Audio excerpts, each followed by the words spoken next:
day today. I think the bricklayer is due to come tomorrow or towards the end of the week. But in the last couple of days, they have poured the last of the concrete for the foundations. Well, the first layer of concrete. And now this scattered around us are all the bricks to create that first level of bricks. Remember, this is going to be a pad foundation. So eventually this whole thing will be one big rectangle of concrete. But I'm just standing here marveling at it slightly. I figured what we should do is take a little virtual tour of the house now that the foundations are more defined and laid out. Okay, so I haven't brought my little fluffy microphone dead cat. So if I'm facing away from the camera, it's because the prevailing wind comes from that way. And that prevailing wind that you're feeling probably on the microphone right now, that is what we are trying to sort of mask against. So the front of the house, as you can see, is over there. The door will be facing to the north, so that you've got a nice sheltered entranceway. It'll actually be partially covered as well too, so that you've got a place you can leave muddy boots and wellies and stuff without actually having to bring them inside the house. Where I'm standing right now is the big combined living room, kitchen, dining room. The kitchen here I think is perfectly positioned. You'll have a nice little island here looking out into the rest of the house. But more importantly, you'll have that beautiful morning light from the sun rising these and then shining through the window here. Then you'll move into the dining room area. This is where I like to sit. I love sitting on kitchen tables, sitting at kitchen tables. So this is where I'm probably going to spend most of my time. This is going to be a corner with two identical floor-to-ceiling windows kind of creating the corner. You'll have a nice dining room table with the light as the day progresses shining through these windows and illuminating it, which I think will be lovely. Then down here, you'll have a patio door. This will go out into the kind of front garden, I suppose, if you will. This will be the kind of main garden, I'm hoping, down in this direction with the lawn and the grass. And then over here, a smaller window, but this is the living room. It'll be quite a small living room area, but we'll have a couch, a couple of chairs maybe. You'll have your TV, most importantly, a wood-burning stove, and then another window similar to the ones at the back here and on the south side that look out in that direction over there. And that's a really great view. It's just that you can't see much of it right now because it's all covered in rhododendrons. But that's the kind of living room area. As I mentioned before, this is the porch, north-facing door with a little covered access area. Where I'm standing right now, there'll be a washing machine, tumble dryer probably. And this is also where we'll have another sink, like a utility room sink, essentially. This will be a corridor where you walk up and then down to the 3 bedrooms. I say 3. The bedroom over here in the north corner, the only one that's on the northwest of the house, this will probably end up being my office because, you know, I work from home most of the time. Next to it though, here at the front on the west is the main bathroom. This is going to have a bath, a shower, toilet and sink. And then on the back here, facing the east in the morning light, are the 2 bedrooms, a spare bedroom, and then in the corner here, the master bedroom. You know, it's funny, someone told me, do not plan out your house or look at your house when it's at this stage because it'll look tiny. And it does look small, but I will say you can see where the money's going. This is a lot of area. It's a lot of area to fill with concrete. It's a lot of area to be building a gigantic wooden frame on top of. They've spent the last week or so breaking through the rock here.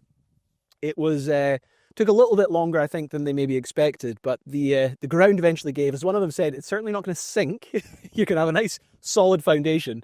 And also, the advantage with the really hard ground is the fact that the concrete has nowhere to go. So you don't have just piles of concrete disappearing into the ground or into channels. It's very tough, and everything that went in stays in there, essentially. But yeah, it's quite amazing. It's quite amazing walking along here and actually seeing foundations in the ground, the shape of the house.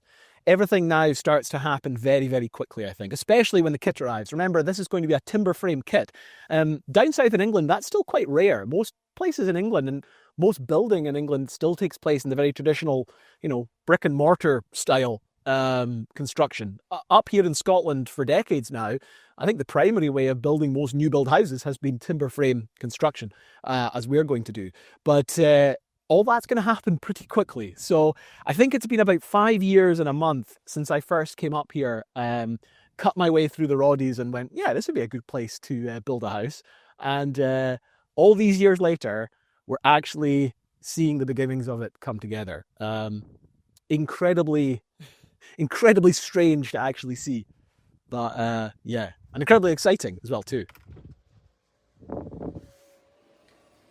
So our community hall recently had a new roof, or rather the roof was removed to make space for some beautiful solar panels, a huge array which is going to not only power the hall but actually feeds back into the grid and makes money. And so as a result, they have all this old excess larch cladding that was used on the roof going, well, I think £5 a board or something. It's like 6 meters long. And I'm going to see how many I can get into the truck and reuse somewhere in and around the house. Might be a nice cladding for the lean-to shed next to the container, I was thinking. So let's see how easily I can get these fit into the truck.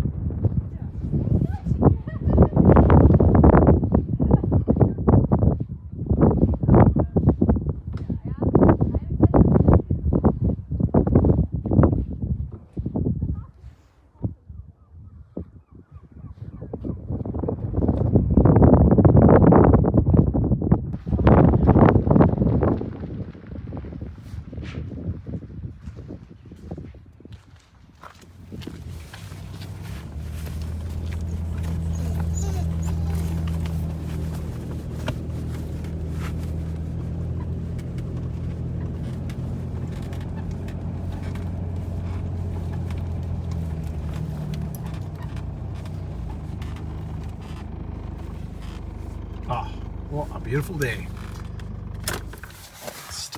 Park.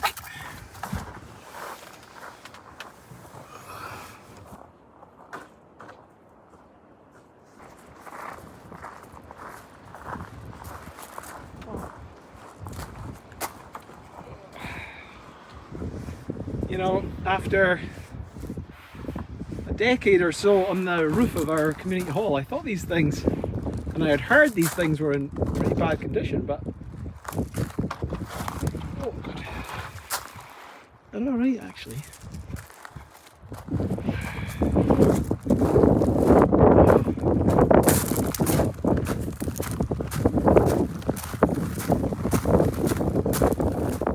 Don't exactly know where to stick these for the moment, so just gonna put them next to this old Subaru. Easy busy with our own wood supplies. Ooh, this is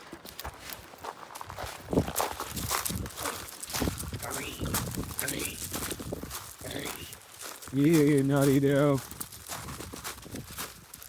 Well, it's not going to go that far, but I've got what, about 10 or 11 sheets or lengths of larch there. Not too bad condition. Where the screws have been, there's a little bit of rot stuff, but they'll do. I don't really know what I'm going to do with them, but I quite like collecting stuff that's got a little bit of a story. It'd be fun to stick those on a shed and say, well, you know, those actually came from the old roof of the hall. That sounds quite, just it could add a bit of character to a shed or something.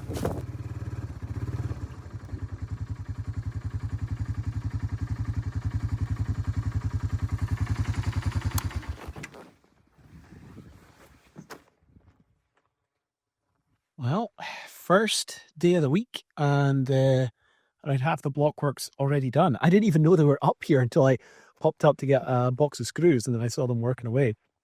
They're now bringing up to the second level of, well, we've got the concrete in now, getting the level of bricks in. I think he was saying he hopes by tomorrow, him and his workmate, to have got this whole lot done. And he was also saying it's probably not going to need too much concrete, which I was absolutely delighted to hear, because you know, the ground already comes up quite high, it's quite solid. So yeah, exciting times. But yeah, I was just a bit surprised. I came up here to get some stuff, and then I spotted them. I thought maybe they were just getting the site ready. Turns out they are almost halfway done with all of the blocks. Absolutely fantastic. Our run of good weather has run out, though. It's been about 3 weeks of solid sunshine. We're now back to our cloudy days. But hey, you can't have it good all the time in February in Scotland, can you?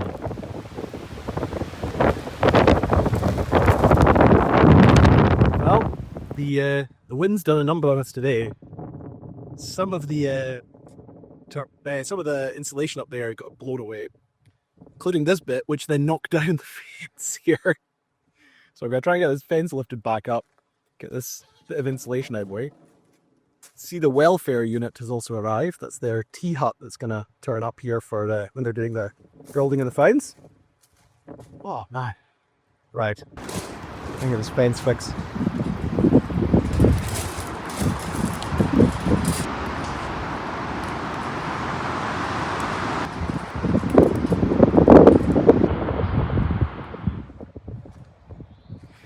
Well, weather's cleared up a bit. You can get a better view of the finished block work. So this is it up to its final height, I believe. The next thing to do is to pour in the concrete and create the pad, which is pretty exciting.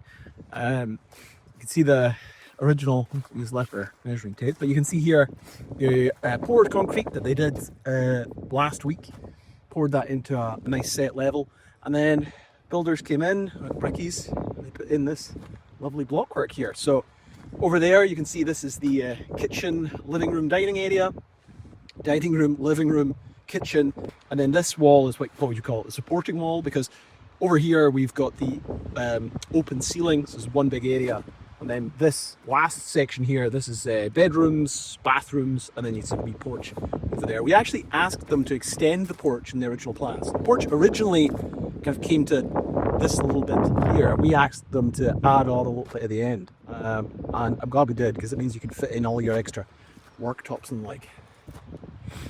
But yeah, this is the view that you will get from the house. So that's going to be your patio door there with nice big windows all along the side. You'll get that beautiful view, sans gigantic old dumper. But yeah, pretty nice. Day like this, it's not all beautiful sunshine.